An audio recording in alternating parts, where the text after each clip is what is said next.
Welcome to Just Energy Radio with your host, naturopath and medical intuitive, Dr. Rita Louise. We have learned from Einstein's theory that matter and energy are one. Physicists believe that all systems in nature have their own particular way of vibrating. From the swinging of a pendulum to the waves of the ocean to the light that brightens the sky each day, each of these oscillates at its own unique rate. The same holds true for every thought, feeling, event, or word we speak. Each has its own frequency or rate of vibration. What many of us don't realize is when we take everything in our universe down to its simplest form, it is all just energy. Join Dr. Rita Louise on a journey through time and space where past, present, and future collide. Today, what you believe may be called into question. What we want to know is, who made up the rules?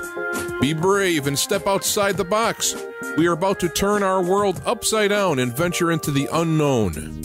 Hold on. We are departing our own beliefs and entering alternative realms. Enjoy the possibilities.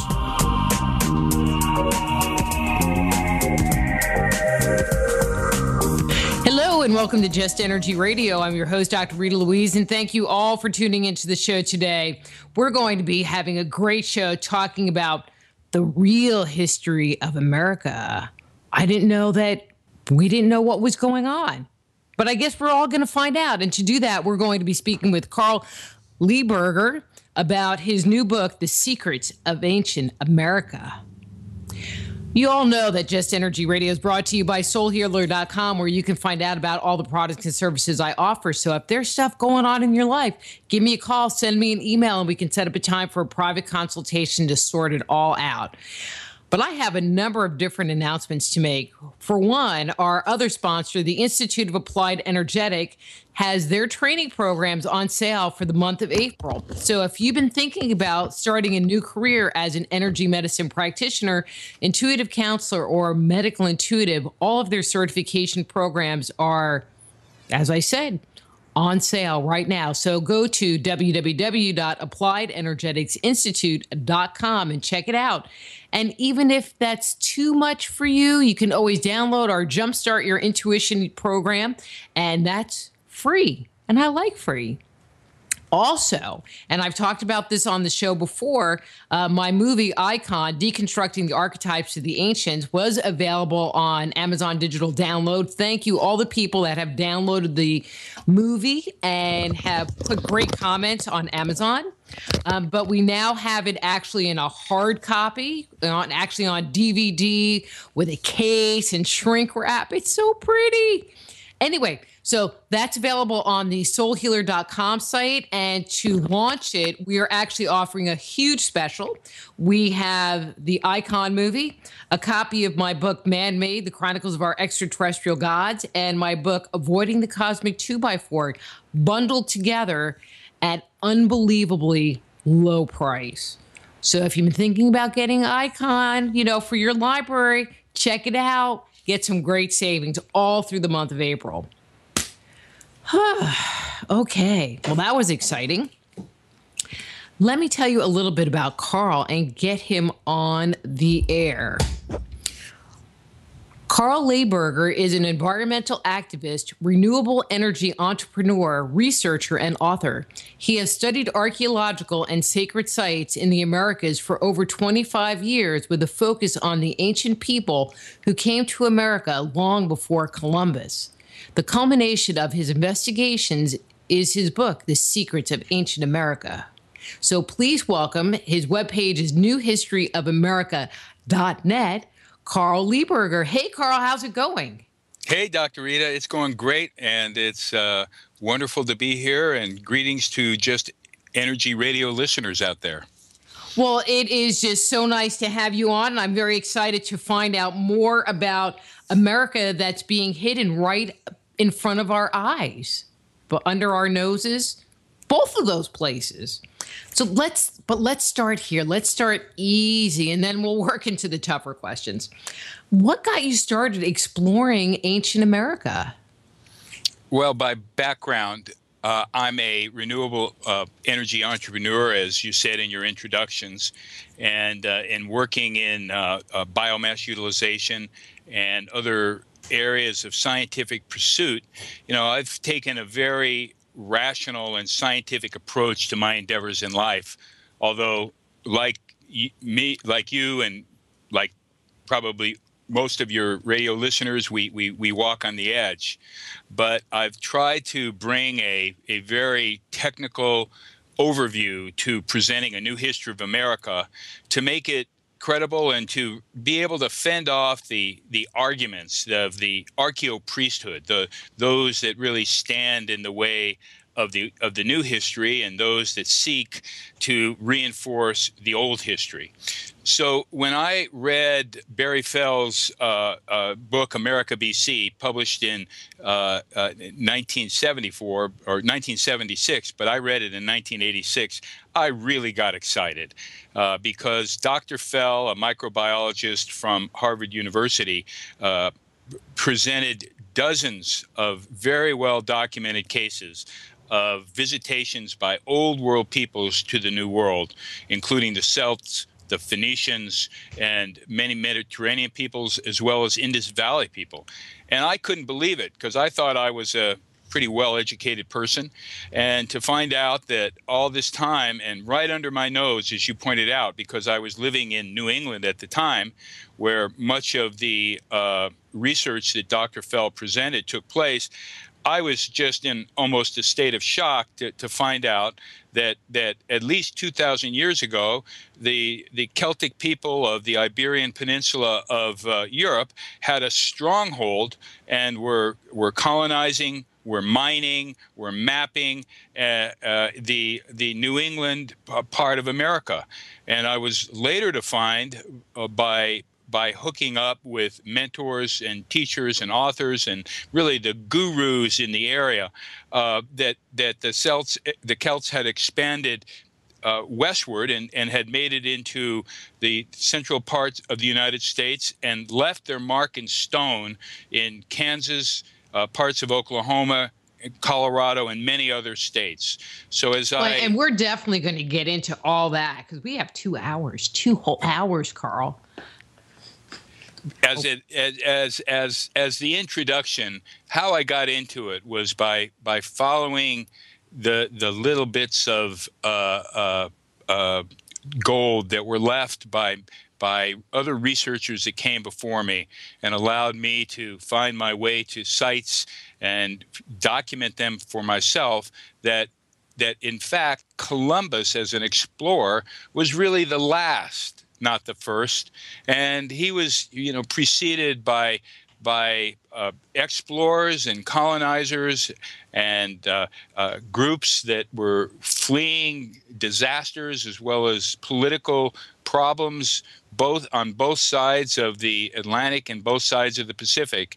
And ignited my interest by Dr. Fell. I just pursued it with all my passion, and came upon some new discoveries, as well as revisiting what previous researchers has come up with, which indicates that there is a tremendous amount of work and evidence that proves that many old world peoples visited America long before Columbus.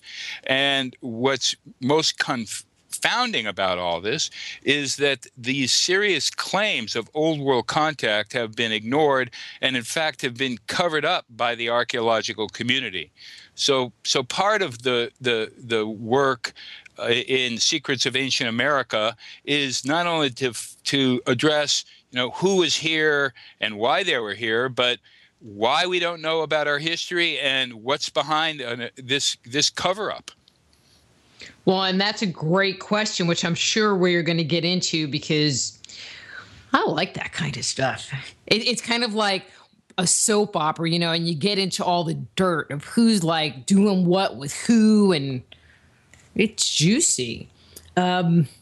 One of the things that I appreciated about your book was that you took a lot of information that seemed to be scattered all over, and a lot of material that I had never come across, and consolidated it all into one book to make it be a reference. And you give good references, so if someone wanted to pursue further what a certain author was talking about or what their theory was, they could take it the next step based on the material you provided. So kudos on that.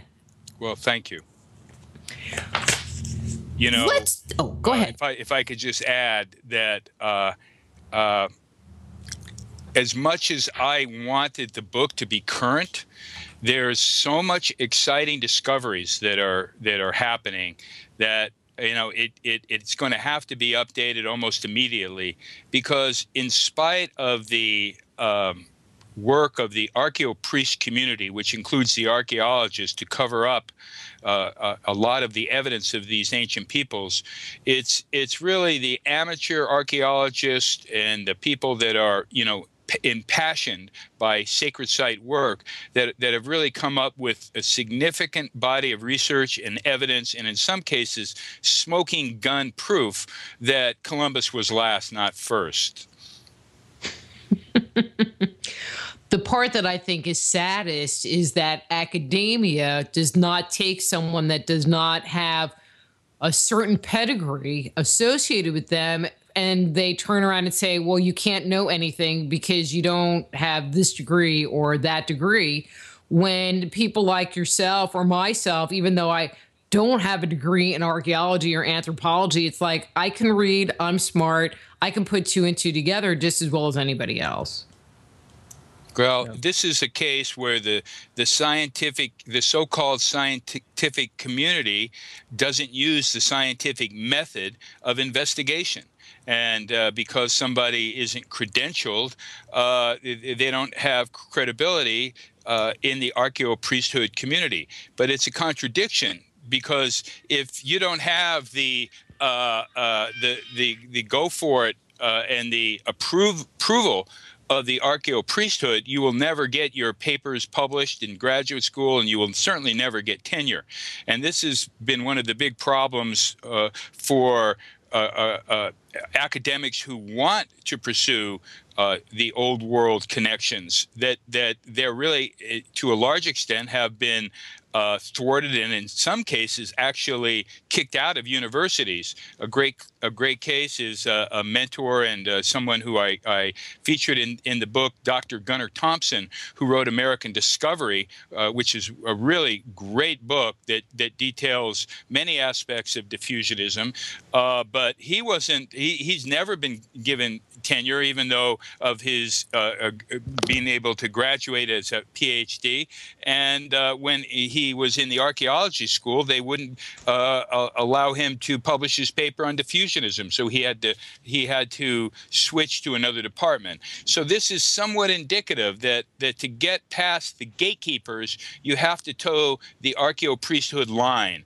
And unfortunately, that line, you know, is that the Columbus was a discoverer of America, and that perhaps we can concede that the Norse people made it here a little before Columbus. But as to the tremendous body of work and evidence that suggests that the Egyptians, the Celtic peoples, many different Mediterranean peoples, as well as Indus Valley cultures made it to the Americas long before Columbus, is completely been ignored and is not presented in the history books.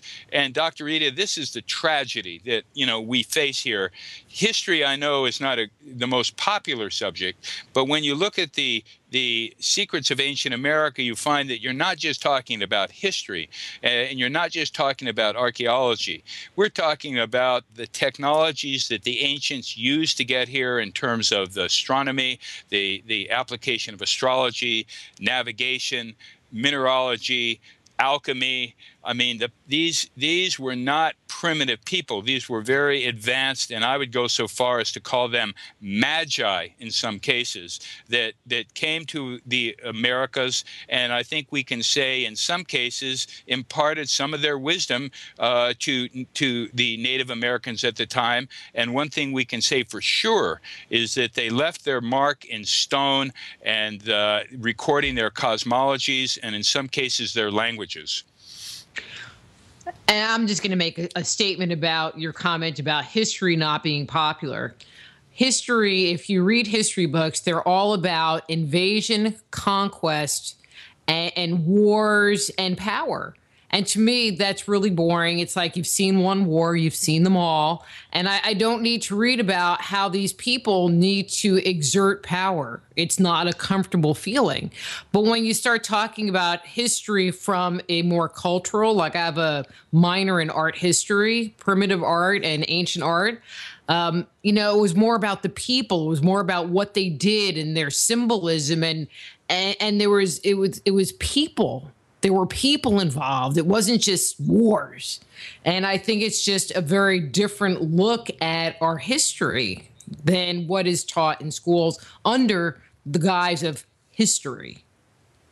Well, that's the great point. And I know of your interest in universal archetypes of the ancients. And, you know, I was able to find in the rock art throughout North America some of these archetypal images, and they're presented in the most creative manner, and it's quite understandable why the archaeologists and the archaeo-priesthood have missed them altogether. That it's the language of the ancients is really beyond their grasp. And a great example of that is the field of archaeoastronomy. And throughout the world, the ancients used archaeoastronomy, what we call archaeoastronomy, as a way of communicating and understanding their cosmologies in the context of astronomy and astrology. And they articulate this language in monumental architecture, such as the Kukulkan Temple of Chichen Itza, and including Stonehenge. But in North America, this is mostly represented in petroglyphic animations and petroglyphic archaeoastronomy markers. And so, let me stop you one quick second. Can you explain to the listeners what archaeoastronomy, you know, what that term means a little more specifically?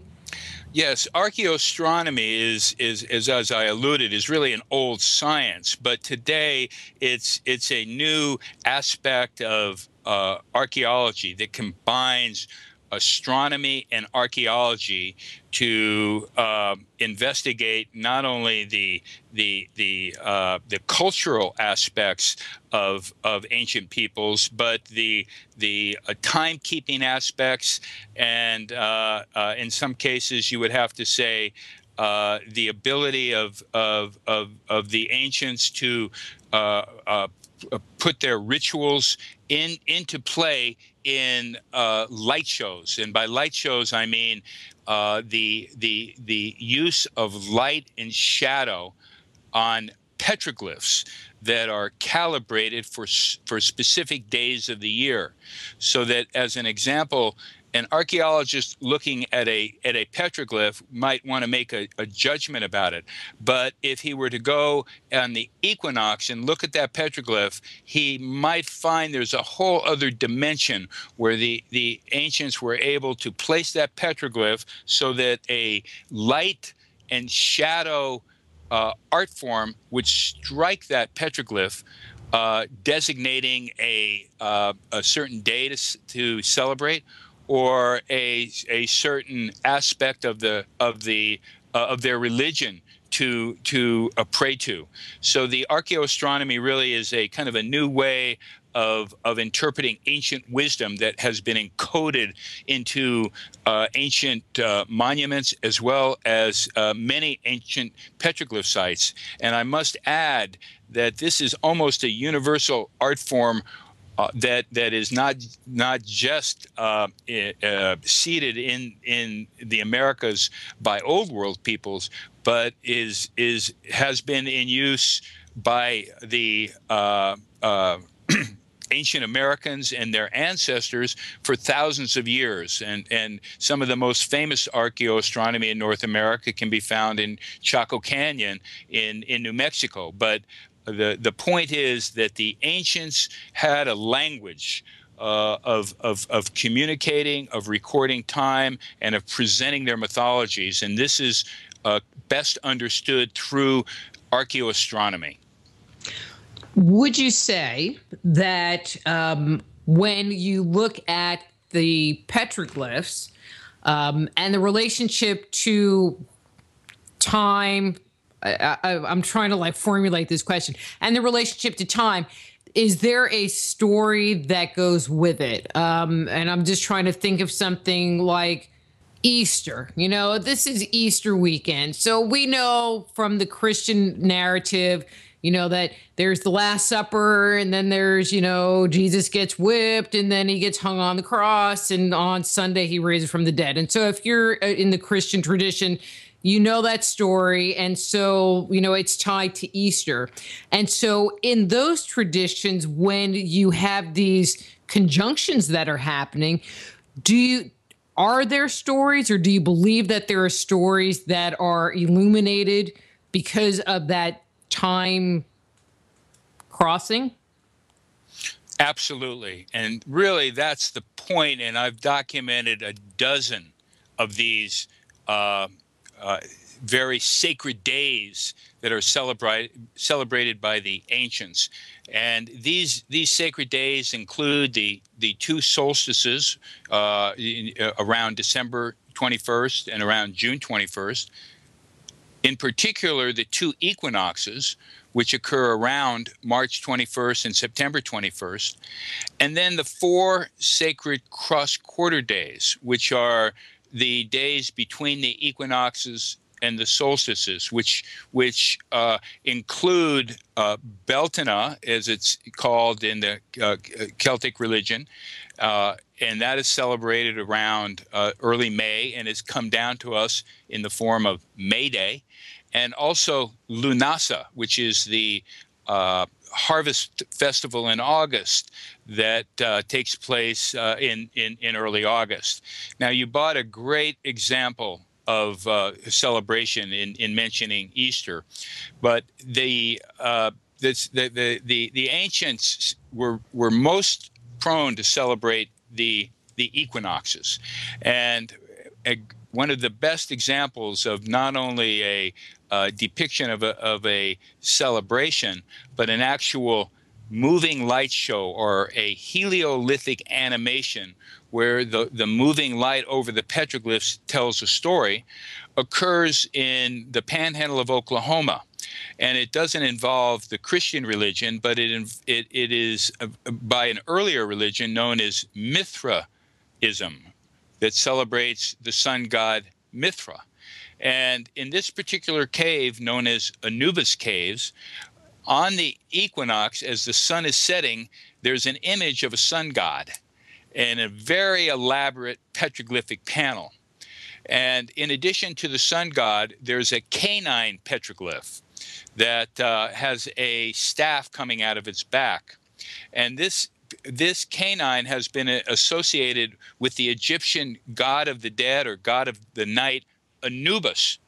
And just to give you a sense of what happens as the sun is setting, the light in the cave dims over the sun god, and his head goes into shadow, representing the death of the sun god on the equinox and at sundown. And as all this is happening, the god of the night, Anubis, stands above Mithra, the sun god, in illumination. And this moving light picture show is accompanied by inscriptions that can be read in a Celtic language, in a writing system called Ogham, spelled O-G-H-A-M, and often pronounced Ohm. And we find Ohm inscriptions in Ireland and in England dating at least 1,500 years ago. But the scientific community has not recognized the American Ogham that is found at I'd say several dozens, if not more, specific sites that articulate a prayer or a phrase or directions in a Gaelic language.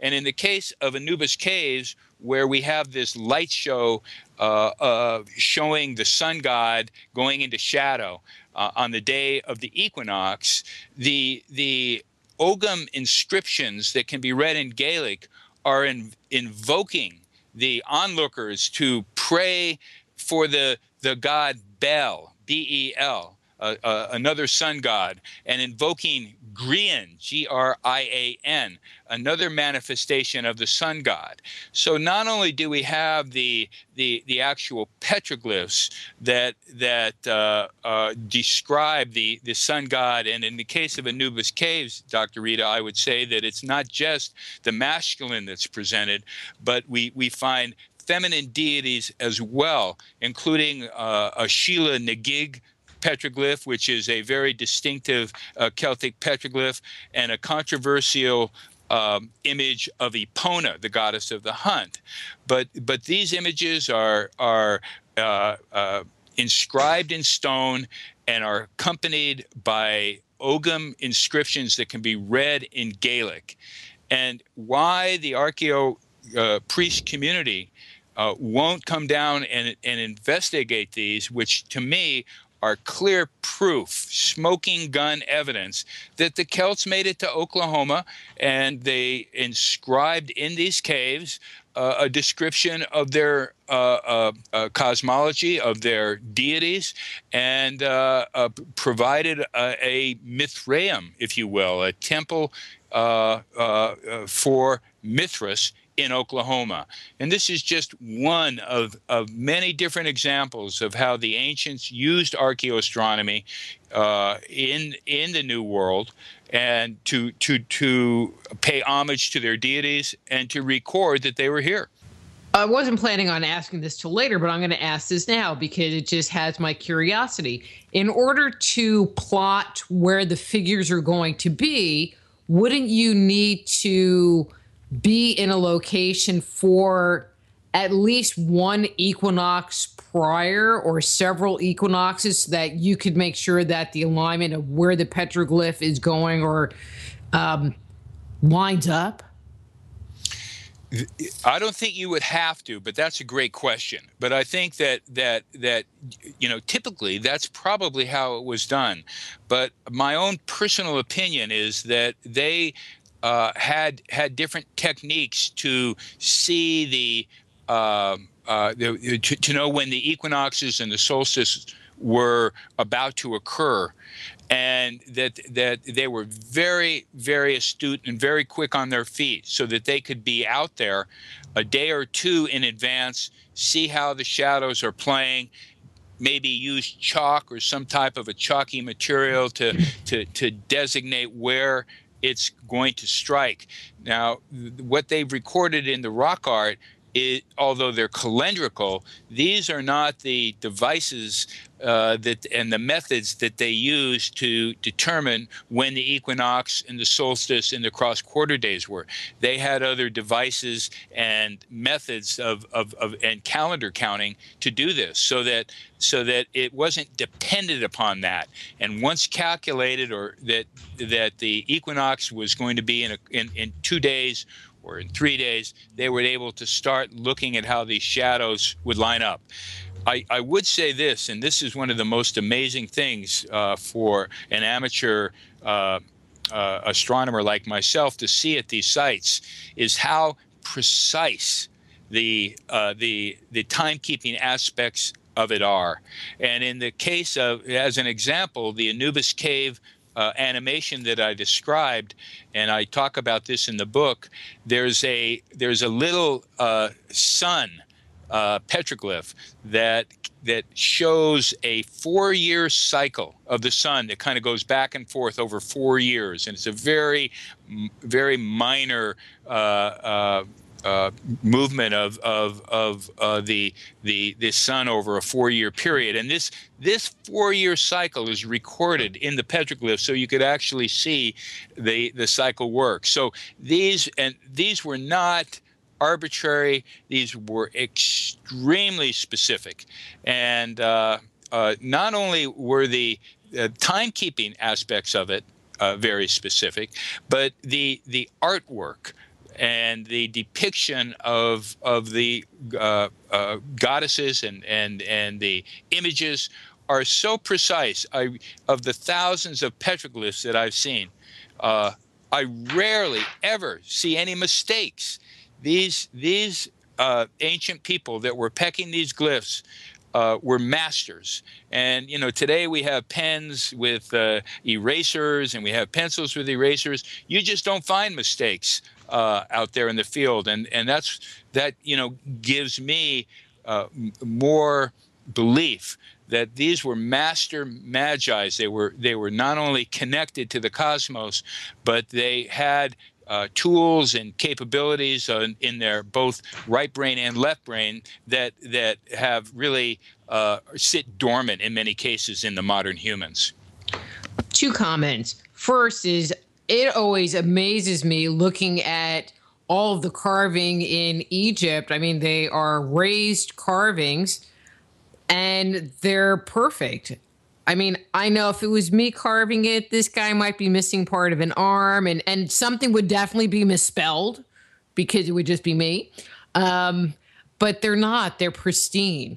With that said, you know, you're talking about they're going through this whole process of creating these markings and, you know, documenting this 4-year cycle, but that lends evidence to that they were here in America, not just for 2 weeks and took off. They were here for an extended period of time that they apparently needed to be able to keep time while they were here. You know, one of the my mentors who really researched the Anubis caves, William McGlone and Phil Leonard, they gave, I'd say, scores of presentations to archaeologists, to universities, and they all ended up being debates. And finally, when the archaeologists couldn't, you know, disprove what McGlone and Leonard had come up with, they said that Leonard and McGlone had created these glyphs because only they had the knowledge of the Celts and the Ogham and all. And Bill McGlone was able to show that a graffiti created in the 1890s that overlaid some of the petroglyphs proved that 1890 graffiti came after the glyphs were put down there. So it's a continuous a challenge to the archaeopriest and the archaeological community to find their way to these sites after they've researched them to verify what previous researchers have already documented. And why there's such a resistance to this is a whole topic, and I know that you've, you know, discussed this in your work as well as interviews you've had with other explorers like Brandon Hall, for example. But it remains a mystery why the archaeological community refuses to look at the evidence. And this is one reason why I crafted Secrets of Ancient America and hope that it's going to be one of the books, one of the stories that really opens up this field so that we can usher in a new history of America, not based on the lies and the concoctions of manifest destiny, but in fact of the history of what actually transpired before Columbus. In your book, I want to go here. In your book, you provide an alternative history or an alternative narrative to Columbus. What I recall learning in school was that Columbus was looking to find a shorter route to China. And since everybody had been going, and I have to think, to the east, he decided to go to the west. And lo and behold, poof, he hits this land and thinks he ended up in India. Is that not the case? Isn't that how the story really goes? You can laugh now. And okay, well, on. I'm holding it. I'm holding it pretty well here, but the bottom line is that story is a total fabrication. And what I concluded is that, and not just me, but many researchers, that Columbus knew about America. He knew where we was going, and he knew about America from two main sources. One was his wife Philippa, who was intermarried with the famous Drummond Sinclair family of the Orkney Islands. And it was Henry Sinclair who traveled to the Americas in the 1200s. And so certainly that side of the family had access to not only stories but maps. But even more importantly, the libraries in Toledo, Spain, that were abandoned by the Arabs contain thousands of maps that the Columbus brothers, Bartholomew and Christopher, were able to get their hands on, and had extensive knowledge of how the trade winds worked, how many days it took to get to the New World. So it was a complete fabrication, and to reinforce that, they weren't, bringing gifts to emperors of India or of China, but they were bringing with them little trinkets and trading items that they did use to trade with the people of the Caribbean. So he certainly knew about the trade currents. He knew about the New World. He knew how long it would take. And what we learn in the story of Columbus is that it is a fabrication to disguise the fact that he was the one who established slavery in the Americas and began the genocide of Native American cultures, along with the confiscation of his lands. So now we can begin to understand why the mythology of Columbus, that he had to be the first one to open up the New World, when in fact he was the last one who instituted the era of slavery and of confiscation of Native American lands. And this is this story is how I start the book, the two tales of Columbus, and it's really an essential part of what most of us were taught, beginning in elementary school all the way through college.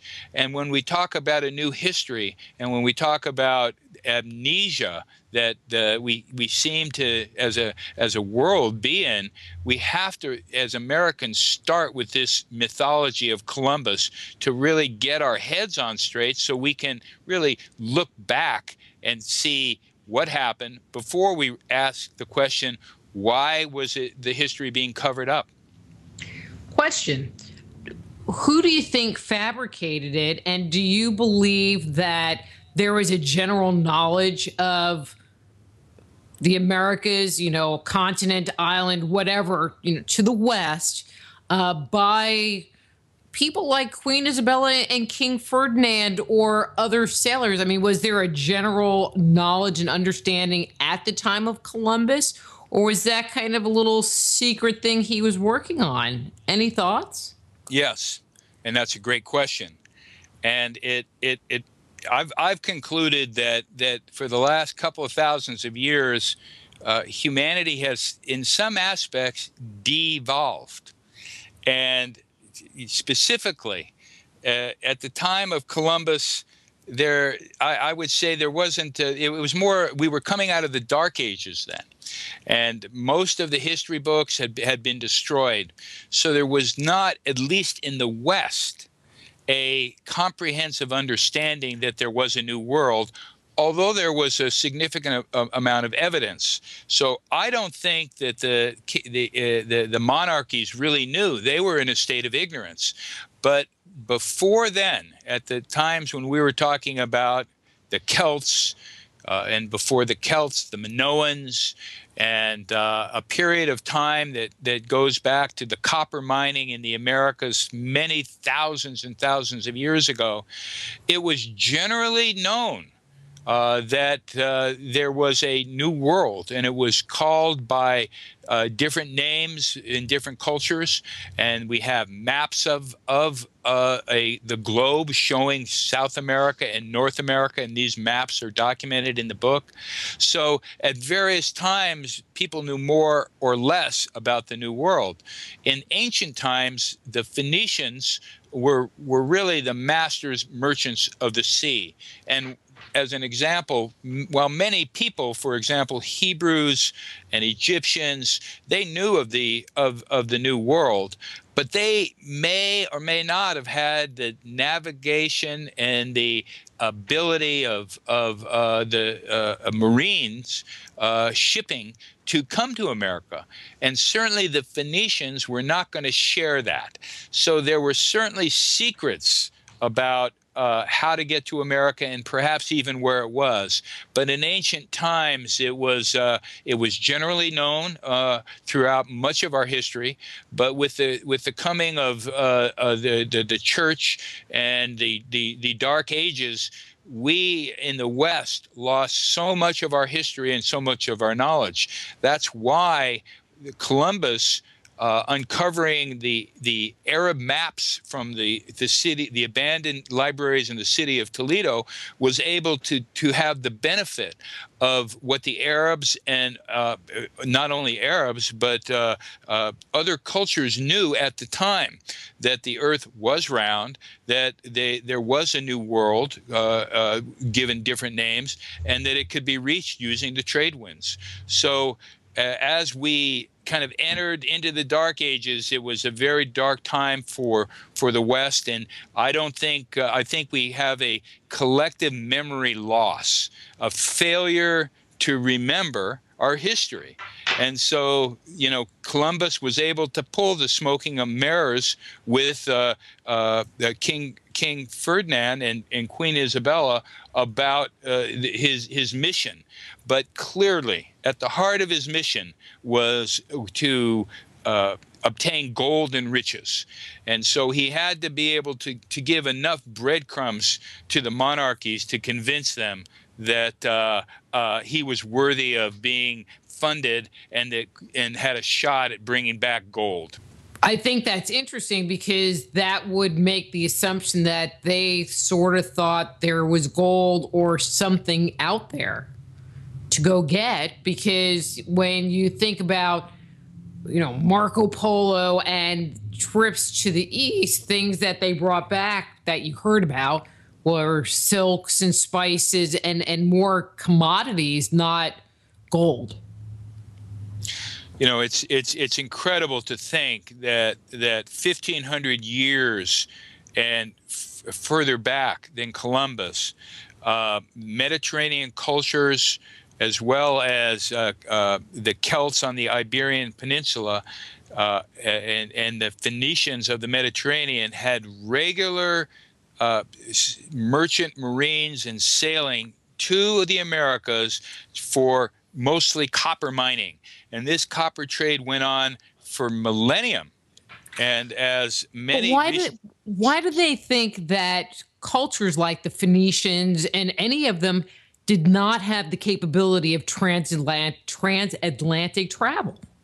It's such a mystery, Dr. Rita, that I think that we like to think of cultural superiority, and a sad example of that is the depiction of the Native Americans as savages, when the Native Americans were in many respects much more intelligent and civilized than the white coloners who came. They certainly, in the case of Mexico, had larger cities and structures in terms of their calendars. They were in some areas of their science were much more sophisticated. So through this process of taking a people and bringing them to the level of savages, it elevated the whites, and it justified the subjugation as well as the murderous events that took place with the confiscation of their lands and destruction of their culture. So it's I think at the heart of this debate is the rise of Christianity and the concept of the manifest destiny in the Americas, and how we return to a perspective where we don't have this concept that the moderns the smartest and the wisest and the greatest, we have an ability to absorb some of the ancient knowledge that has been left for us, but without taking another look, we're only going to see the ancients as savages and primitives. I talk about the copper trade, and when one thinks of the millions of tons of copper that went from the Michigan Peninsula to spur in the Bronze Age throughout Europe, and the significant shipping networks, smelting technologies, navigation, all of this that the Celts, the Phoenicians had in place, one almost has to laugh at the three little ships that Columbus set out. The masters of the seas from Indus Valley cultures as well as Mediterranean cultures far surpassed what the Spanish and the Portuguese had in the 1400s. And once we realize that there was a de-evolution that took place in Europe with the Dark Ages, a whole new world of understanding of the ancients and their wisdom opens up to us. Well, and for a group to come across the ocean by boat and then travel inland to some location, do the mining, and then transport it back, I mean, I guess it would be a combination of overland and oversea. I'm not quite sure what route it would be. And then back across the ocean, there would have to be a substantial financial benefit to them to do it. I mean, you're not going to come all the way over here for a handful of copper and then go back.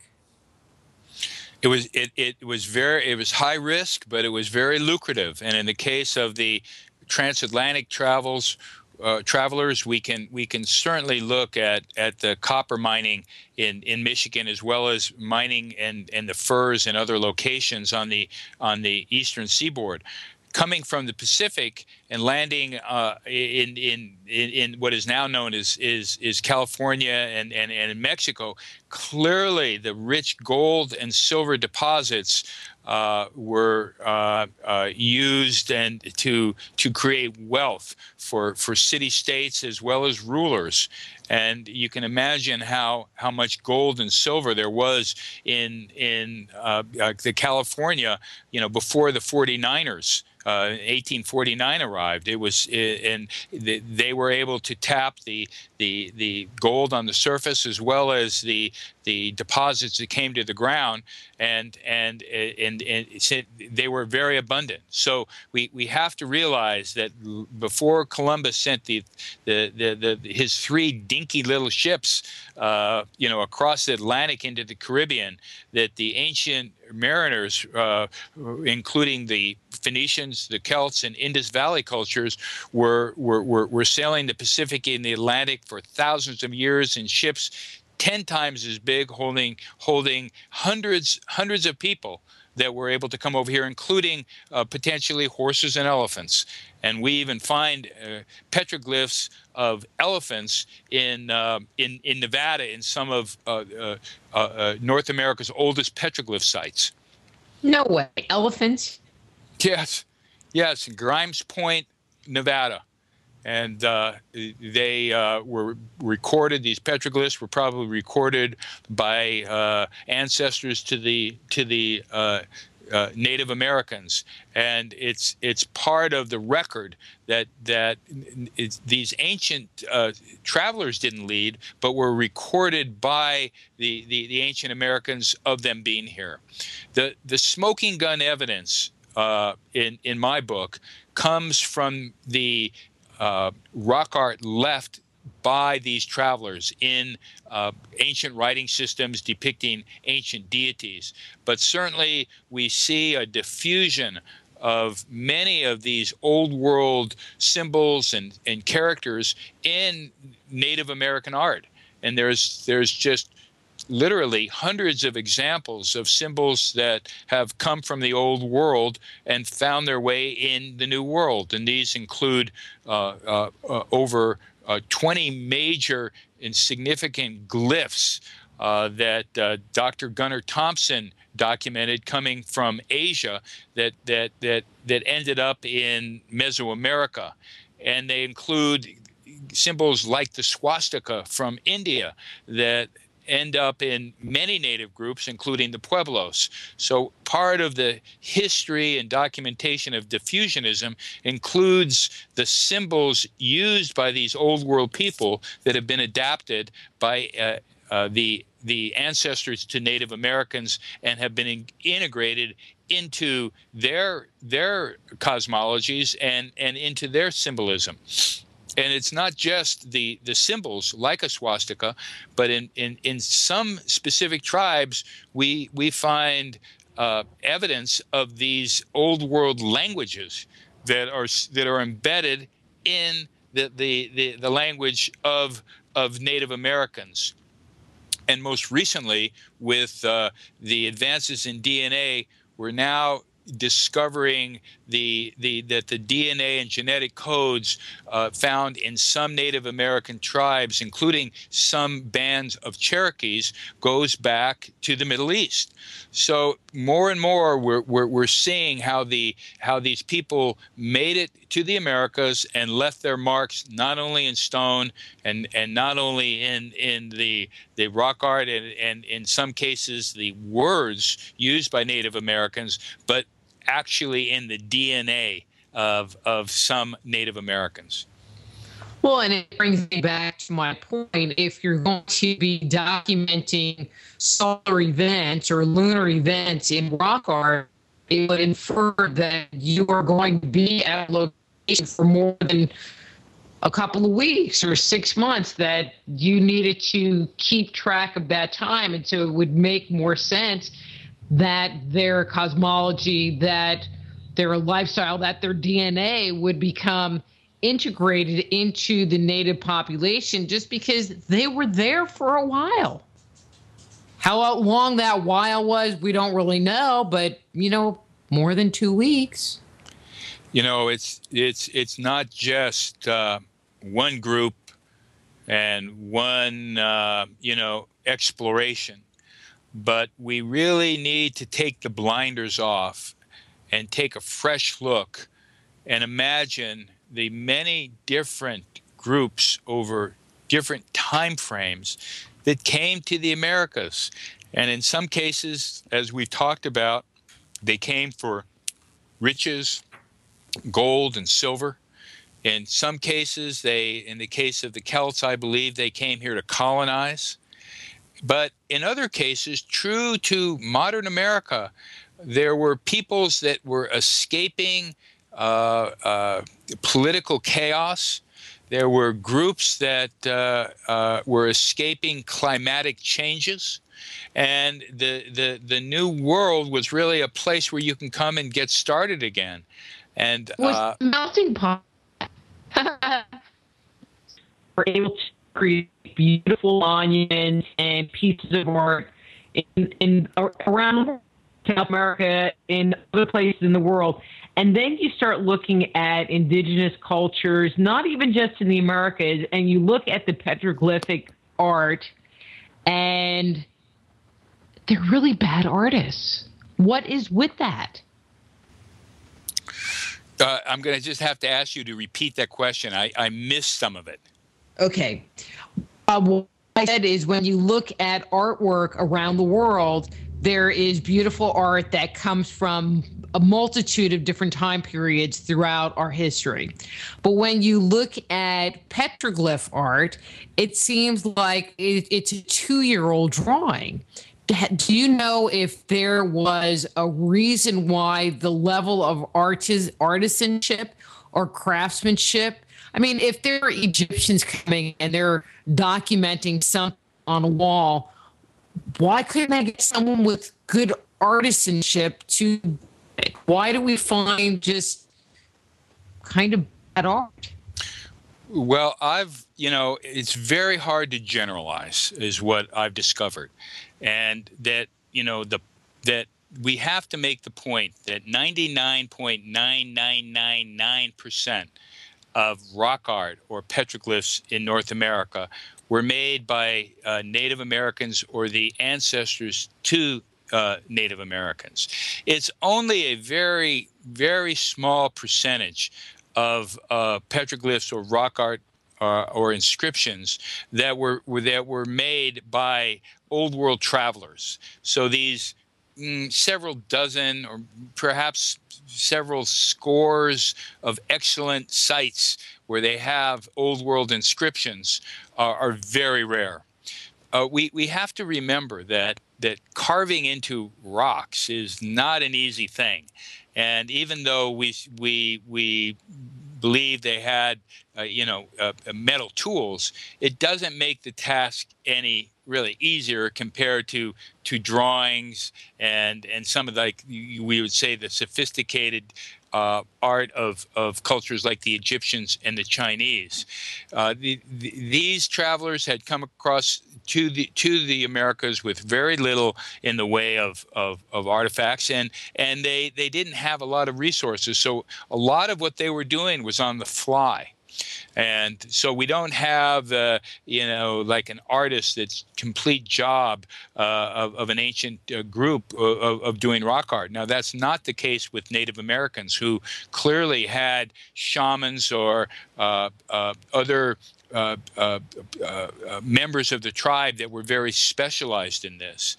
And my experience, and this might surprise you, is that the most sophisticated and the most dramatic rock art is the oldest rock art, and it begins, to get less and less dramatic and less specific, and until you get into the much of the Plain Indians period, where you kind of have stick figures on horses.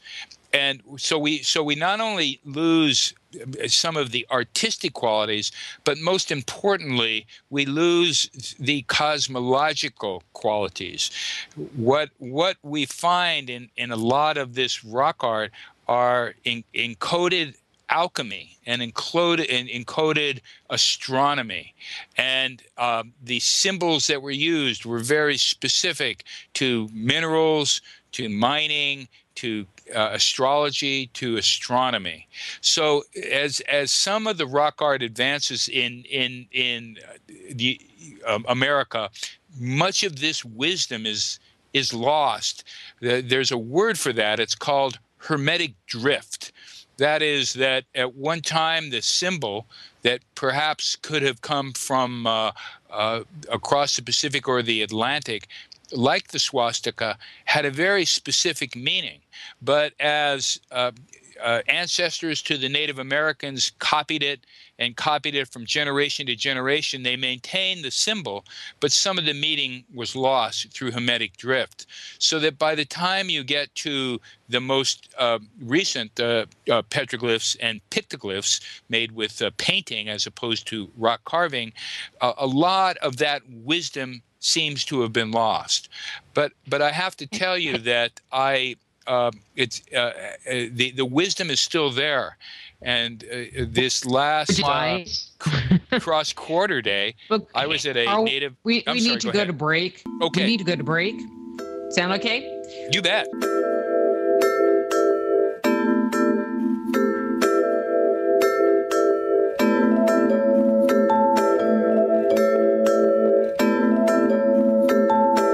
Just Energy Radio with your host, Dr. Rita Louise, will return right after these messages.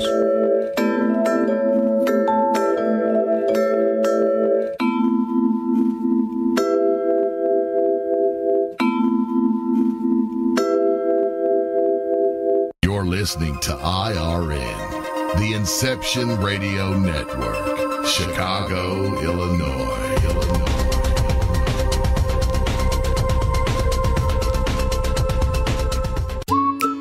Are you looking for a cure for boredom? Never worry. IRN's new interactive website introduces a number of ways to pass time while you listen to your favorite show. Choose anything from the IRN chat lounge, the game lounge, video lounge, or the mood lounge. These fun, exciting features let you chat in real time with fellow listeners, view live skywatches, play daily posted online games, or pick a show based on topic. The choices are endless. Use your time wisely, keeping it all on IRN. Who were the gods of antiquity? They've been described as the forces of nature, levels of consciousness, and aspects of our psyche. Stories that depict their incredible weapons, their flying machines, and their amazing adventures are characterized as being the product of our ancestors' fanciful imaginations.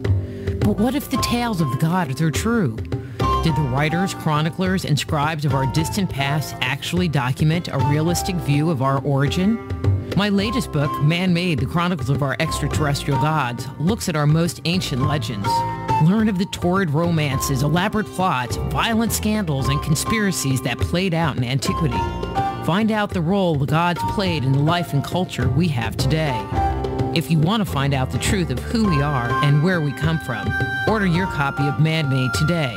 For more information, go to www.manmadethechronicles.com. That's www.manmadethechronicles.com.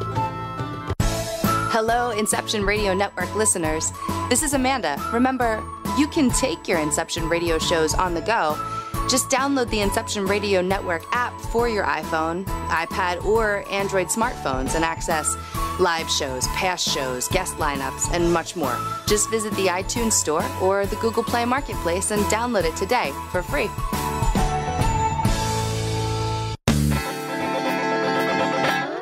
Move past the crossroads in your life and discover alternative solutions to your deepest concerns at soulhealer.com. So whether it's a physical problem, an emotional issue, a question about work, or troubles in your relationships, naturopath and medical intuitive Dr. Rita Louise can help you. Bring peace, harmony, and health back into your life. Schedule a session today. Visit soulhealer.com right away and live the life you've been dreaming of. You didn't forget what's coming up tonight, did you? Hi, Inception Radio Network listeners. This is Amanda. Never miss that interview you were looking forward to or the show on your favorite topic. Follow IRN on Twitter, I_R_N, and get reminders about the evening's live shows as well as fun and important updates throughout the week. That's I_R_N, and never miss a great show again.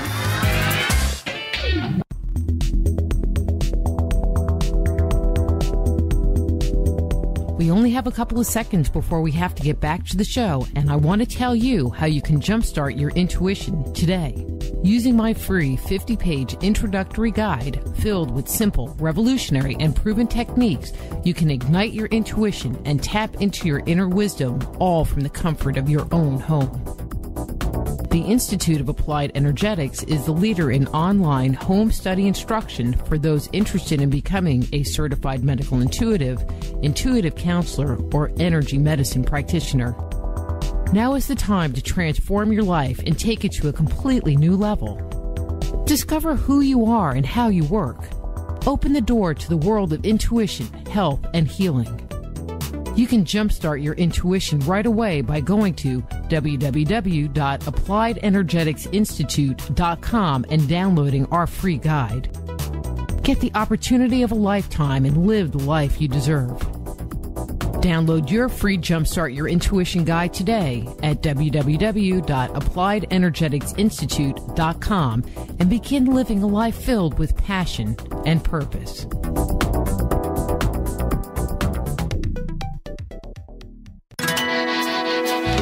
Don't have a computer? Is your internet connection down? Don't worry. Use your trusty cell phone or landline and call into our listen line at 401-283-6700 to listen to the Inception Radio Network 24/7. Again, that call-in number is 401-283-6700. For the Inception Radio Network, I am MJ. Go deep inside yourself and venture into the realm of the unconscious mind with my Meditating on the Kabbalah guided imagery audio CDs. Discover who you are and what you want in life. Meditating on the Kabbalah can help you to open, clear, and revitalize the energetic pathways of your subtle being. They will support you in your spiritual quest by helping you to access the profound insights and inner guidance you need as you work in alignment with your highest good. Let them help you to release negative thoughts and emotions and clear away any limitations that may be keeping you from experiencing your full potential. Walk down the path to health, healing, understanding, and enlightenment with meditating on the Kabbalah.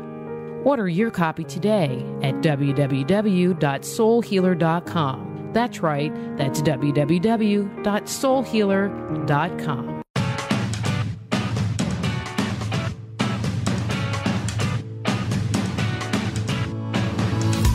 Hello, Inception Radio Network. Would you like your favorite show to be played again live on air? Well, now the choice is in your hands with IRN's live request portal, an easy way to request your favorite show with a simple click. IRN's live request portal now gives you exclusive access to all the shows. How easy is it? Simply type a show name or a guest name, click request, even write a dedication message, and that's it. Try it now. Simply visit InceptionRadioNetwork.com, click on the live request tab under the show menu. Now playing your favorite show is just a mouse click away.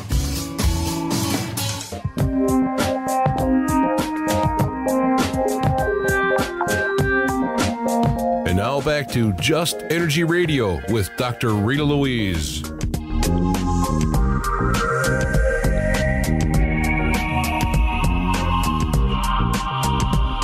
Hello and welcome back to Just Energy Radio. I'm your host, Dr. Rita Louise, and thank you all for staying tuned to the second hour of the show. If you weren't listening earlier to the announcements, if you haven't already gotten your copy of Icon, Deconstructing the Archetypes of the Ancients, it is now available on DVD, which you can get from soulhealer.com. And what we're doing is bundling it together with a copy of my book, Man-Made, The Chronicles of Our Extraterrestrial Gods, and Avoiding the Cosmic 2x4, and they're packaged together at an unbelievably low cost. So please do go to the site and check it out.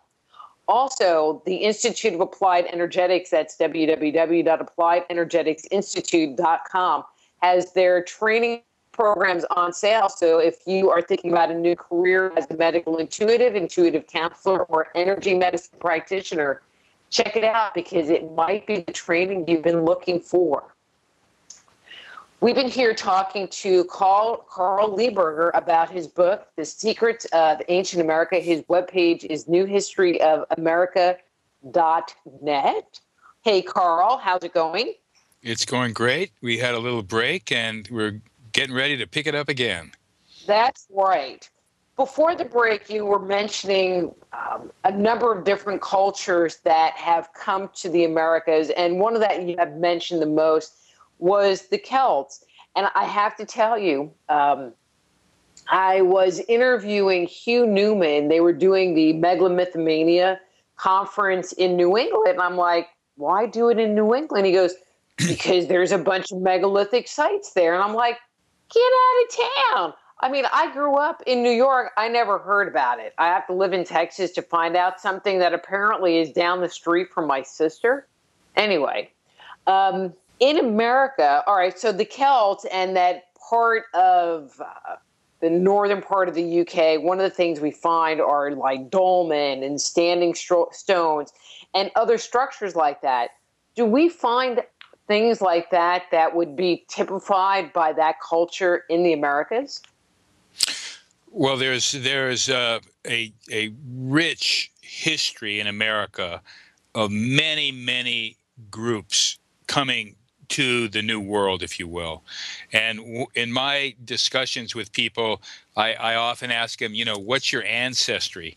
And more often than not, I can surprise them by telling them that their ancestors, whether they be Roman or Celtic or Egyptian or Hebrew or even Hindus and Arabs, their ancestors made it to America, and they are just floored. In the case of the Celts, we have a significant body of evidence, and that's why I focused on the Celts in my book, describing sites in 5 different chapters. But their stronghold clearly was in New England, and right probably in the area where you grew up. I don't know what part of New York, but an example would be on the Taconic Parkway, which goes in western Connecticut and Massachusetts and into New York. There are literally hundreds of stone chambers most of them oriented toward equinox alignments, and some of them actually having inscriptions in them. And these are some of the old chambers that we believe were left by the Celts. Now, New England has a very rich history with the Celts, and the most prolific site is known as America's Stonehenge. It's in southern New Hampshire, and it's an extensive megalithic site that includes ritual chambers and megaliths and a very sophisticated calendrical area where you can stand in the middle of the site, and citing to megalithic stones on the outside of the site, you can line up to the equinoxes, the solstices, and even the lunar alignments known as the 19-day lunar cycle. So that's an extensive site. And they also have artifacts of the Celts that are in museums in Vermont. But in addition to what was left in New England in the form of dolmens, stone chambers, and inscriptions, in Colorado, Kansas, and Oklahoma, we find Celtic writing. And the writing is accompanying a archaeoastronomy event, and it's describing the event. So you not only have writing in the Ogham writing system in a Gaelic language that describes a sun god, but you have the archaeoastronomy animation or calendar right there to confirm it. So the Celts really left quite a legacy if we have the wisdom to understand the archaeoastronomy and how they communicated, and we have the willingness to be professional epigraphers and archaeologists and study what was left as evidence. But in addition to the Celts, there's many different artifacts and evidence that has been left. Most recently, of the Norse people, the Kensington runestone in Minnesota is one of many different monuments or artifacts that were recorded in runes or in a runic language, and we find those in different places in America. You mentioned the Romans and coins. There's been hundreds of coins found, and many of them Roman coins that are usually washed up in very specific locations that were probably part of a shipwreck of some kind. But I have a picture of a Roman coin in my book, Secrets of Ancient America, that is about 2,000 years old, and it was found in Springfield, Colorado, when they were digging a well. It was found about 2 feet underground. So there just a whole evidence that pertains to coins and from Romans and others. There have been several significant shipwrecks in the Americas that have been discovered with Roman vases on them, both off the coast of South America and Central America, going back at least 2,000 years. We've found evidence of the Phoenicians in artifacts in South America in a collection called the Crespi collection that was assembled by a father, Carlo Crespi. And among the artifacts that he collected by trading with the Indians were gold plates that have images of Babylonian astrologers, as well as Babylonian writing that were recorded, and most of those artifacts are no longer around anymore. The gold has probably been smelted down by now, but we have clear photographs of them and research papers on them to show that the Phoenicians were in South America, and they left their mark there. There are a number of different... Sorry, go ahead. And don't lose your train of thought, but the part I find interesting is just about everything that you've talked about. I've heard people try to debunk it. The Kensington Runestone, America's Stonehenge, Father Crespi's collection, that, that was just a bunch of forgeries. And, and I think they're real. But just the amount of negative press these items get to, I'm going to say, perpetuate that myth. Well, it's a big problem, and it's a double-edged sword, and I'm going to try not to lose my train of thought, but you raise a very important point. Excuse me. And it really comes to light because the fact of the matter is that there have been hundreds of hoaxes and fakes that have been perpetuated to try to prove that old world peoples were here and to make money. And there was actually an era in America called the Age of Hoaxes. And there was just a proliferation of fakes that occurred, and in some cases, some of these that I went to investigate in the Midwest, and I write about it in my book, they're very difficult to discern as fakes. But if you were to, in one case, one of the copper tablets that has been discussed as being from an old world source, from a Hebrew source, was actually made with modern copper. So it's not as though we all shouldn't have a little bit of skepticism when we look into this field, because there have been so many fakes. But what we've had occur is that the archaeopriest community and the archaeological community have literally thrown the baby out with the bathwater. And we see this in the case of, for example, Barry Fell, who wrote American BC, one of the early diffusionist pioneers. Well, Barry made some mistakes, and he got some things wrong. And now anybody in the archaeological community who would bring up Barry Fell as a credible source is discredited because of some of those errors that Barry made. However, in spite of the many frauds, in spite of the many hoaxes, in spite of some researchers not getting everything 100% right, there is significant amount of proof that the ancients were here.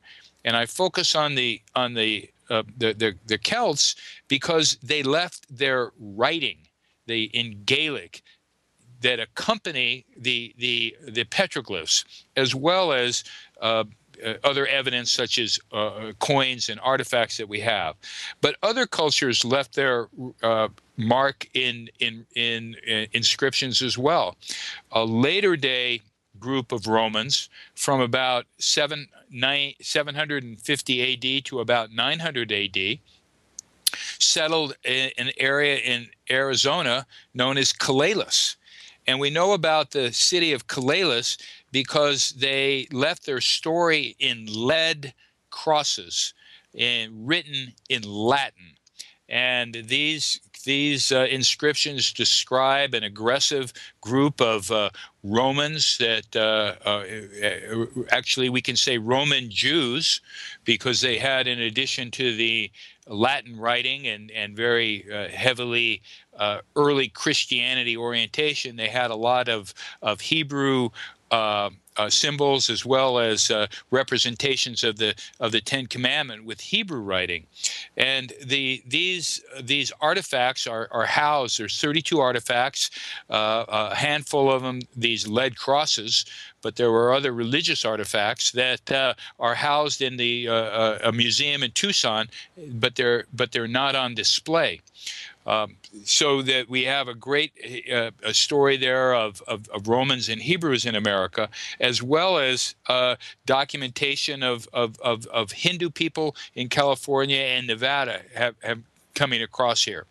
But the point you raise is very important, which is, how do we tell what's a fake and what's a real artifact?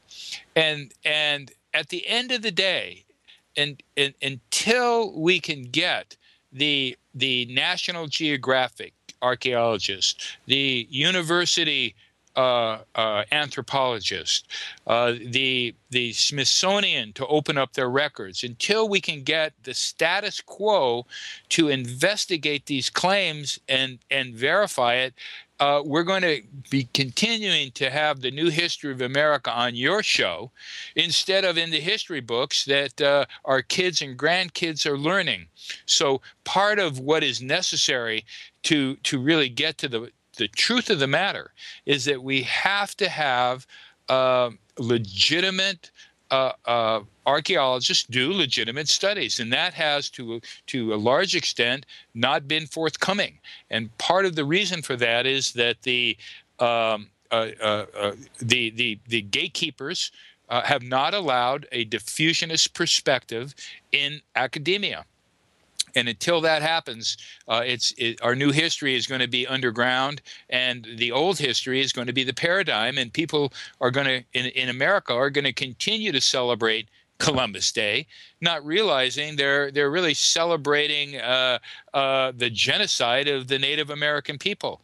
So we do have opportunities to turn this around in academia and culturally by, for example, instead of celebrating Columbus Day, we should be celebrating Indigenous Peoples Day, or a multicultural holiday that is inclusive of not just the white Christians, but all the contributors to our great multi-diversity that is part of our history and our heritage in America. But if you think about it, investigation into I'm going to say North America in particular. I mean, there's some stuff that's going on in Mesoamerica and South America, not nearly as much as I think should be happening, but something. But in North America, the amount of research and archaeological work that's being done is minute because, quote unquote, there is no history. Well, it's a lot of what I study is out in the four states area of New Mexico and Colorado, where we have Chaco Canyon and Mesa Verde. And it's amazing to me that you go out into Four Corners or you go to places like Chaco Canyon and Mesa Verde, you will find scores of graduate students, archaeological projects going on, studying Anasazi sites, by the hundreds of archaeologists. But you take any of the dozen or so old world sites that I've documented in my book and add to that dozens documented by other researchers, and you go to look at an alignment that has a very sophisticated animation at equinox telling a cosmological story accompanied by Gaelic writing, and there's no archaeologists, no graduate students, no interest whatsoever. So it's shocking that so much time has transpired since Barry fell, and it was really put well by a NASA researcher, Raleigh Gillespie, who worked on the original Apollo project and was an archaeoastronomer that made it out to Colorado and Oklahoma to explore with Bill McGlone and Phil Leonard some of these Celtic sites. And in an interview, Roland suggested that it was going to take a generation or two for the archaeologists to take the blinders off and a new paradigm to emerge, which emphasized a diffusionist approach and a balanced approach at looking at the evidence.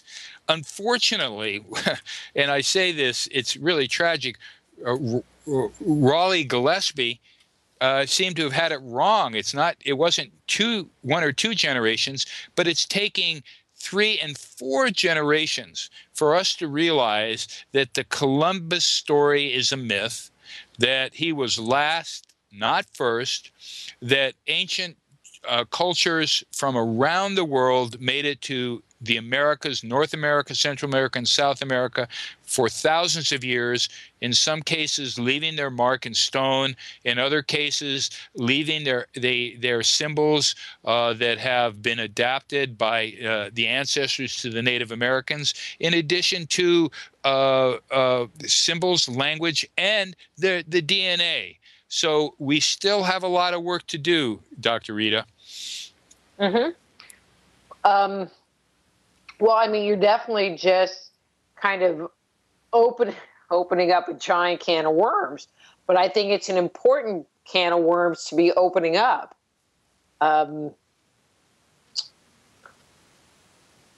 You've been talking about the Celts and the Egyptians and these different groups coming in and doing these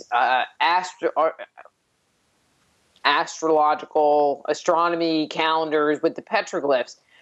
Were there any that were uniquely Native American sites where you found the same type of symbolism and tracking of the solstices also? Yes, and that's a great segue. The first real site that I was able to learn archaeoastronomy was a Native American site known as the Pathfinder. And at the Pathfinder, we have very sophisticated archaeoastronomy, and we have the images pecked on a 30-foot panel. And on the equinox, there's a giant sun dagger at noon that comes across the panel and specifically hits 4 petroglyphs, and these are celebrating fertility, and we are able to see the enactment of the of changing woman, also known as Wadapuki, who is in some Native American tribes considered to be First Mother.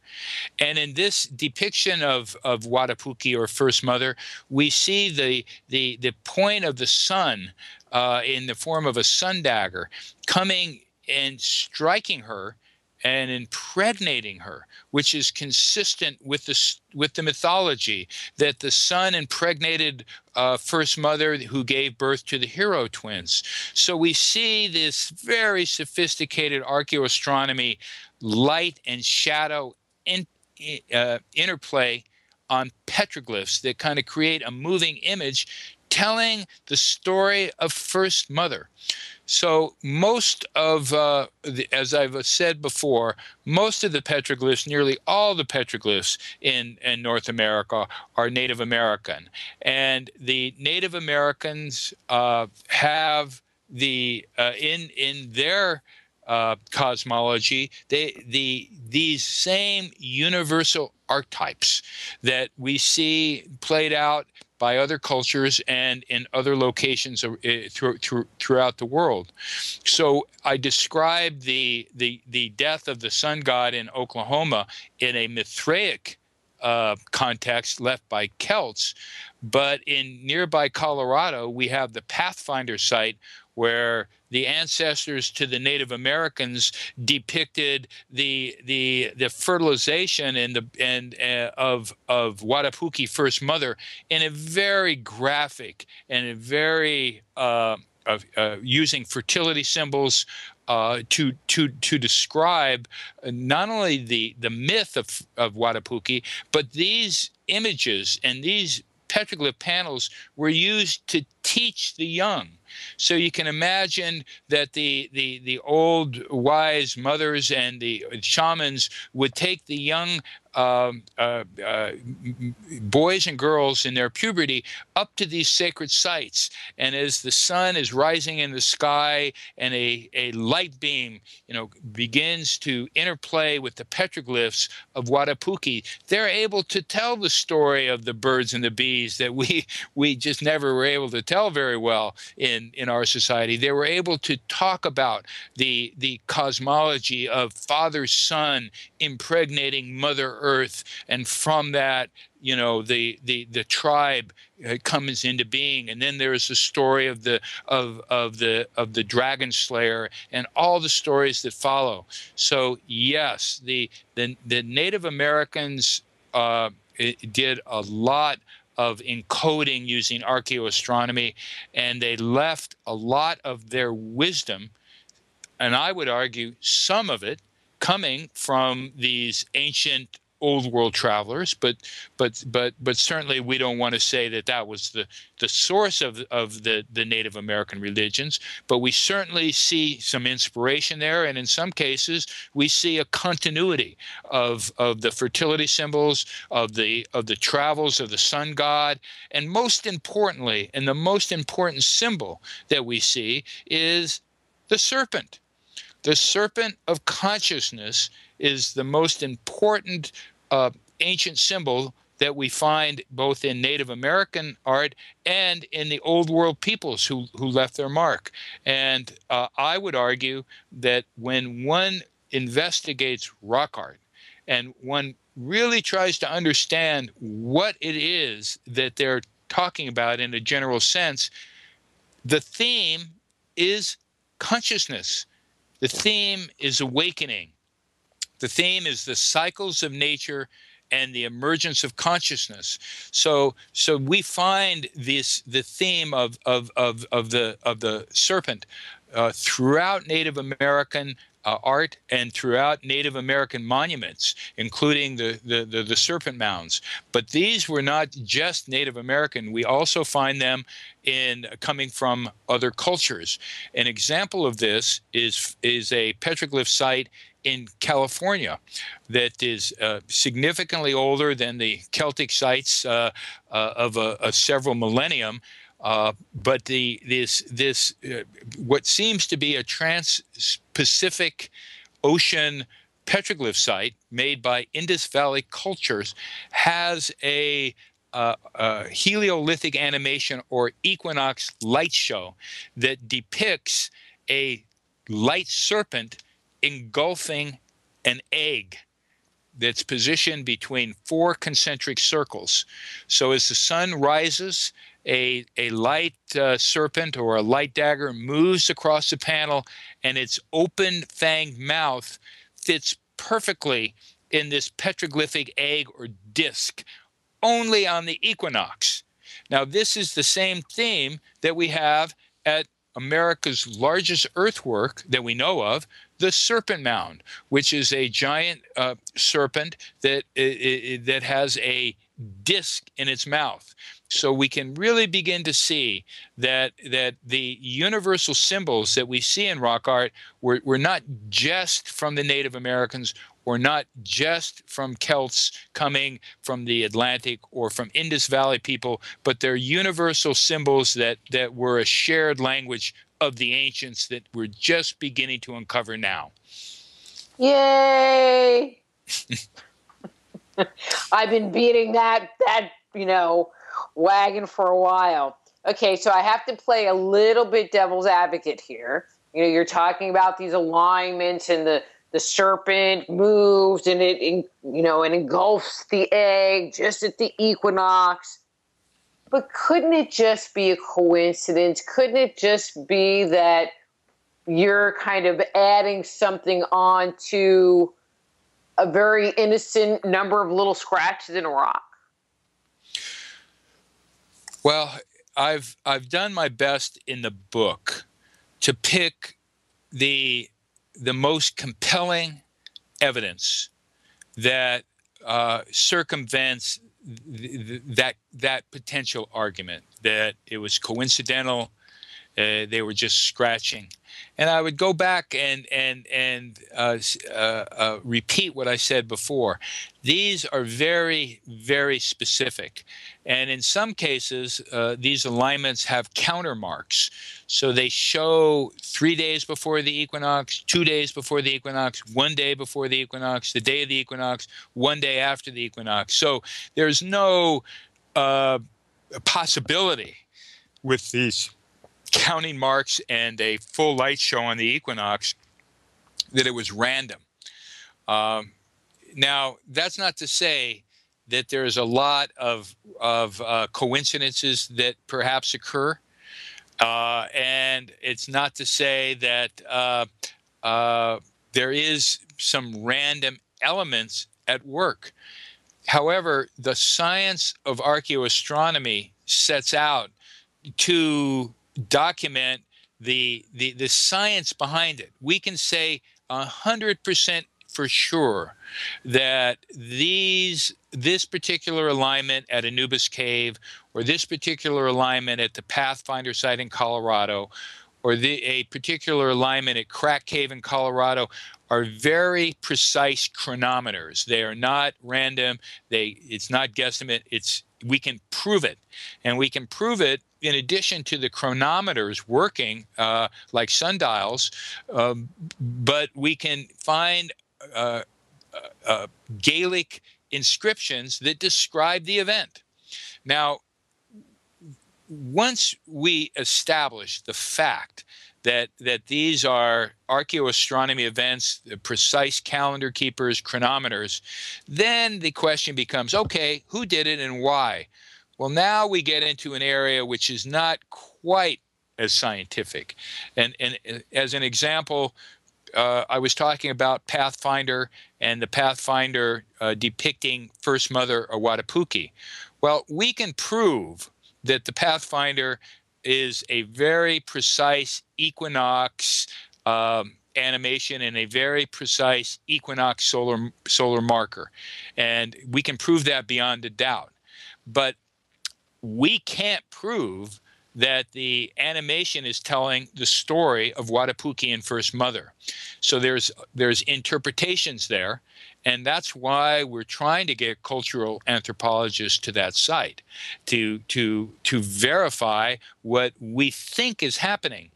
In the case of the Anubis Cave, which I talked about, once again, there is nothing random about the alignments. And I want to emphasize, Dr. Rita, at Anubis Caves, it's not just one alignment that takes place on equinox eve as the sun is setting, but nearly a dozen that will only line up on that day. And some of these are counting marks, others the beam of light will strike a circle, in others you have an animation. But in all cases, they only work precisely on the equinox. Now, to be able to say that this pecked image is Mithras, the sun god, as opposed to another deity, for example, Hercules, or another religion from being Mithraic, well, that's where we need more researchers to document. And that's why it would be great to have European researchers take a look at the documentation of Anubis Cave to verify what Bill McGlone and Phil Leonard have documented, that this is, in fact, a Mithraic temple, that it is documenting prayers to the sun god, and the cosmology shows both Egyptian and Celtic goddesses that interplay with each other on the equinox. So, yes, there is an element of randomness, but in the best cases, there's nothing random about it, and I would argue that there's smoking gun proof, and the only thing that's lacking is the validation by the archaeological community that continues to dispute many of these sites. And I would just add, in the case of the Colorado site, known as Crack Cave, 60 Minutes did a segment on Crack Cave I believe in the late 80s, in the late 90s, in the early 90s, and it was this segment can be seen at www.archaeoastronomy.com, and it was seen by literally millions of people. but we've forgot about it. And we weren't able to light the fire under the archaeologists. And I don't think only a handful of archaeologists have ever been to this site, although dozens and scores are doing research at Anasazi sites that are 1,000 years old. So I would argue the proof is there. These are very exact chronometers, and there's not wiggle room in terms of the science and of how precise they are. However, the interpretation is always going to be subject to debate. You used a word, and now I have to kind of take a step back and ask a question. You said that there are a number of glyphs that are animated. Now, I just had like a little potential light bulb moment if this is what's going on. I mean, I know that on the equinox in at Chichen Itza on the temple, that as the sun is going down or going up or whatever direction it's going, you know, it looks like the serpent is either going into the ground or the serpent is going up the side of the pyramid. And I would consider that an animation. Are you talking about a similar kind of effect? Exactly correct. And Get out of town. The difference is this.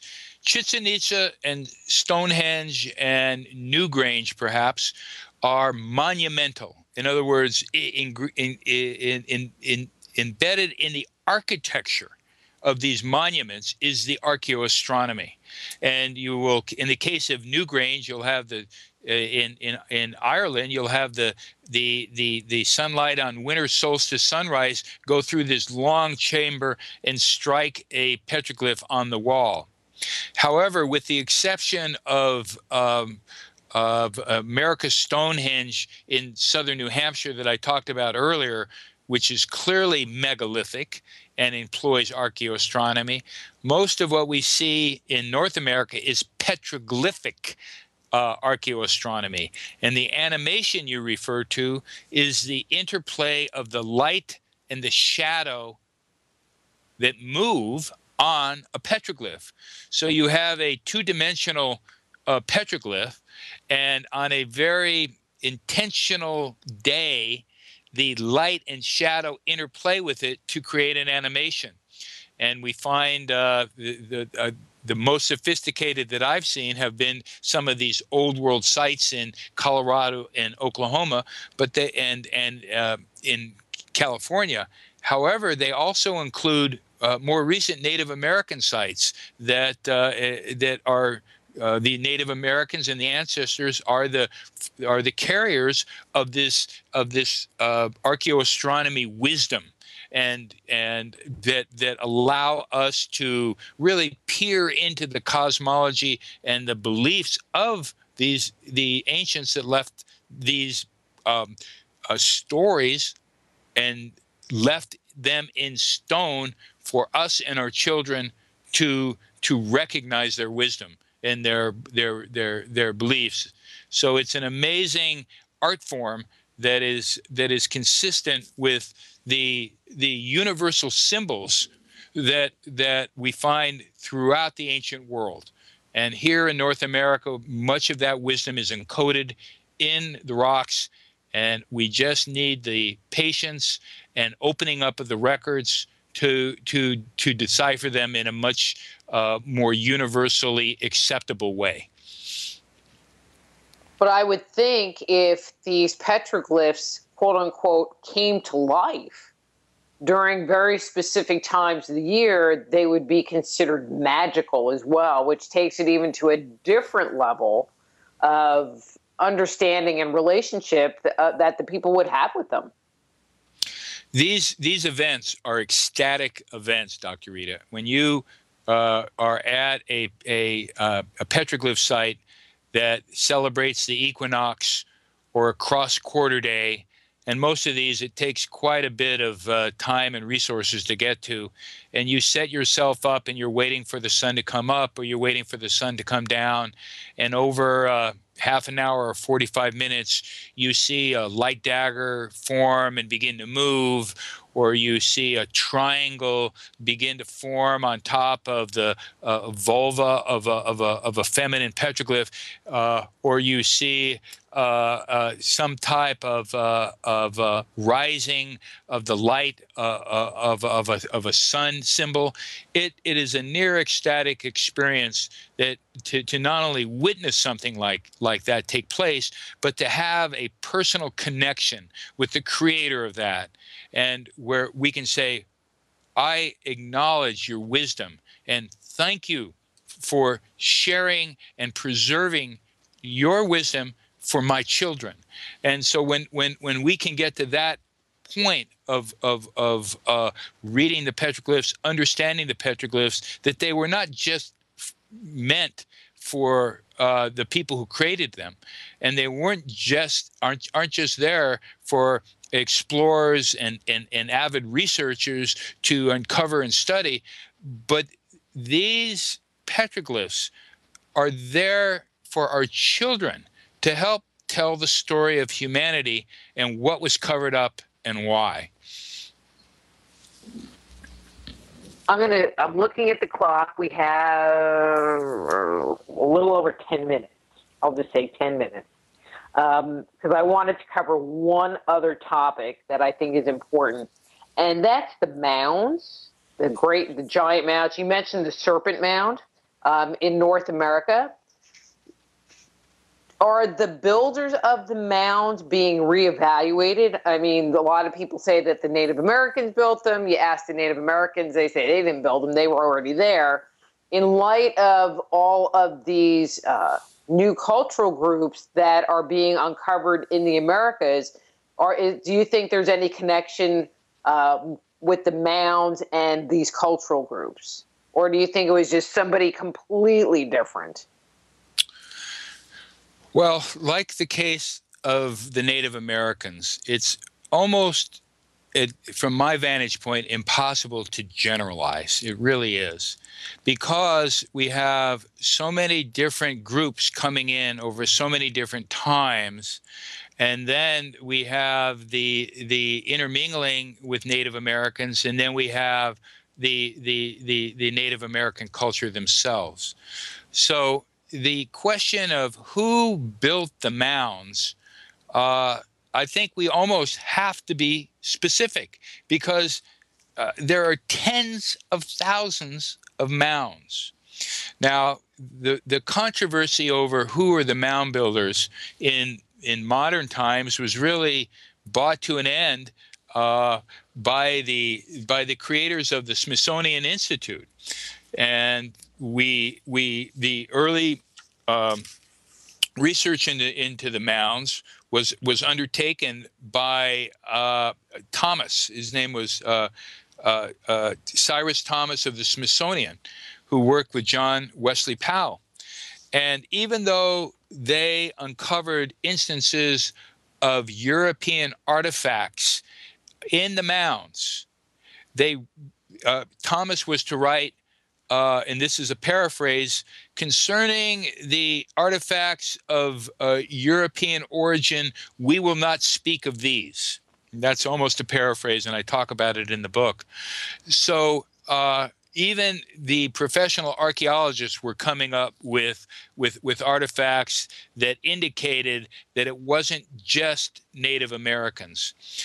Going back to the copper trade in Michigan, we see that goes back into the Bronze Age, so we're talking many, many thousands of years ago.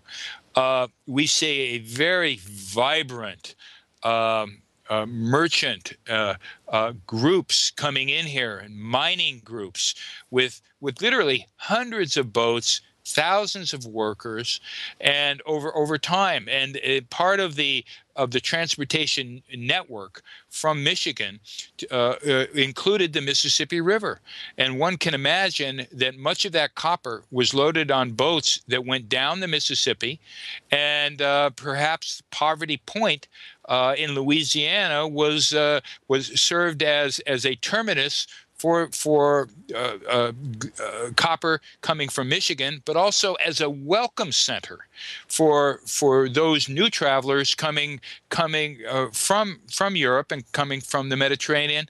And so we see a tremendous group of travelers coming and going up the Mississippi and then branching out into the tributaries of the Mississippi. So in over time, there are many different cultures, including Native American cultures, including the Cahokian culture, including different phases of the mound builder culture. And as I guess what I discovered is that there's so much more to discover, and that this is why we all have to call for an opening up of the records of the Smithsonian to help us understand some of the artifacts that have been covered up. And we also have to take a look at this mound building culture and the relics from the Midwest with a fresh perspective, that there has been evidence of smelters of the copper in Poverty Point and surrounding areas. And there is evidence of old world cultures that did mingle with some of the mound builder cultures. But I would have to say that it is one of the great mysteries that is being uncovered as we speak, with additional evidence that Egyptian travelers made it up the Mississippi and left a significant amount of documentation that they were sailors and involved in the copper trade, involved in smelting, and even the name the Mississippi is an Egyptian word. So the history of the mound building cultures has to be reevaluated, but I am not in a position to say that the original mound builders were not Native American. I think that we have definitive evidence of commingling. We do find some artifacts that would indicate that, but there's a lot more research to do with the mound building culture. And as I referred to earlier, depicting this history and understanding it is complicated by all of the hoaxes and fraudulent relics that abound in the Midwest. So it's not a simple exercise, but the more focus we get from professional archaeologists that are willing to look at diffusionist evidence, the closer we're going to get to answering your question, Dr. Rita. At this point, I do feel that they are starting to be heard by the we are on board. The people are reaching, but I'm going to say it anyway. You know, the majority of the people question the timeline of the pyramids being built 3200 BC, and there's a growing belief that they are much older.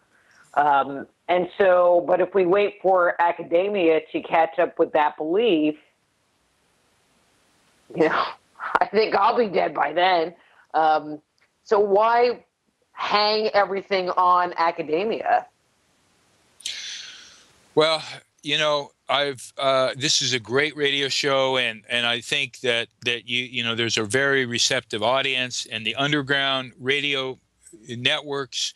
You know, there's obviously a grassroots understanding that we've been lied to, but in terms of breaking through the paradigm that's really binding us all right now, so that when we can look at a National Geographic issue and see a story on the Kensington runestone, or see a story on Anubis Cave in Oklahoma documenting a Celtic presence, or seeing a story on the artifacts of Calais in Arizona, documenting a Roman presence in the New World, we're going to continue to be considered to be the fringe folks. So part of really embracing a new history of America is purging the old history, so that as our kids go to school, they're not taught a bunch of lies like we were. And so I think to get to that place, Dr. Rita, we have to bring in the archaeologists, the anthropologists, the so-called scientific community, and get them to apply scientific methods in investigating the old world people in America. We don't need, you and I and our radio listeners don't need a stamp of approval from science, because we know we've been misled. And we continue to work to bring to light the ancient wisdom that is sometimes just right in front of us, and the ancient history that has been disguised. But we're really seeking a breakthrough on a more universal level that includes academia, that includes mainstream organizations like National Geographic and the Smithsonian, that includes curriculums in school that take pride in a multicultural history, as opposed to just a single white Christian history. So that's part of the work that I'm involved in terms of writing Secrets of Ancient America. I know that's part of the work you're involved in with your radio network and your show. And I know that's part of the work that our listeners are involved in, or they wouldn't be listening, seeking knowledge to, dispel the propaganda and myths that have prevented us from not only knowing our history, but as a result, not knowing who we are. So we're entering an age, I hope, where the amnesia of the past is being dissipated, and a new perspective of our, not only our history, but the reason for us being on planet Earth right now is emerging. And I think that to really get that message across and bring it into the mainstream, we do have to reach out to the scientific community. Well, on that note, I think we need to call it a show, because I think the music is going to be coming up as I speak. So, Carl, thank you so much for coming on. Well, and thank you. About your book. I appreciate it. And visitors interested in the book can go to www.newhistoryofamerica.com. And they can get a copy of the book there, or email me. And one of the best things about doing these shows is hearing from people that have their own stories, have their own sites, have their own evidence that they've uncovered. So I'd love to hear from people. And thank you for the gracious the invitation to your show, Dr. Rita. That was Carl Lehrburger. His webpage is newhistoryofancientamerica.net. His book is Secrets of Ancient America.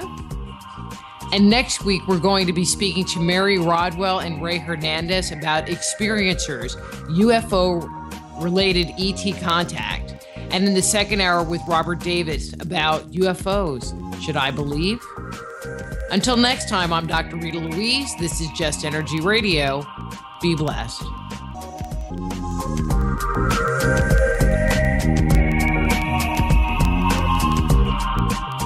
Join host Dr. Rita Louise each week at this time for Just Energy Radio. Point your browser to